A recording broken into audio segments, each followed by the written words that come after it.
Hello மக்களே, என்னடா இவன் ஒரு அலிகேட்டருக்கார சாவடிச்சு கூட்டு போறான்னு பார்க்காதீங்க. இது சாகலை, இன்னும் உயிரோட தான் இருக்குது. இது எதுக்குன்னா, நேற்று நம்ம போட்ட வீடியோவுக்கு 2 பேர் அலிகேட்டருக்கார் வாங்கி போடுங்கன்ட்டு நம்மளே மதித்து ஒரு 2 பேர் கமெண்ட் பண்ணியிருக்காங்க. அந்த 2 பேருக்காண்டி தான் 2 அடி சைஸில் ஒரு அலிகேட்டருக்கார் வாங்கிட்டு போயிட்டுருக்கோம்.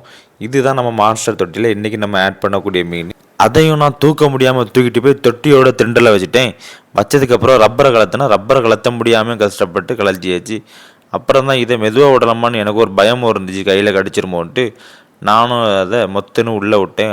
விட்டதுக்கப்புறம் தான் எனக்கு யோசனை, எதுவும் அடிபட்டுருக்க மாட்டேன். ஆனால் அதுக்கு எதுவுமே ஆகலை, அது பாட்டுக்கு விளையாடுது உள்ளேயே. அப்போ தான் என்கிட்ட இருந்து ஒரு மீன் என்ன பண்ணிச்சுன்னா, என்னையும் கடிச்சு பாருன்னு சொல்லி அது வாங்கிட்டு வர வந்துட்டு ஓடி போகுது. அப்போவும் அது துரத்தவும் இல்லை.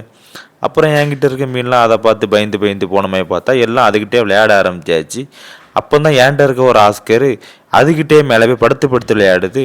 இதுக்கு என்ன நேம் வைக்கலான்ட்டு மறக்காமல் கமெண்ட் பண்ணிட்டு போங்க. மறக்காமல் சப்ஸ்கிரைப் பண்ணுங்கள்.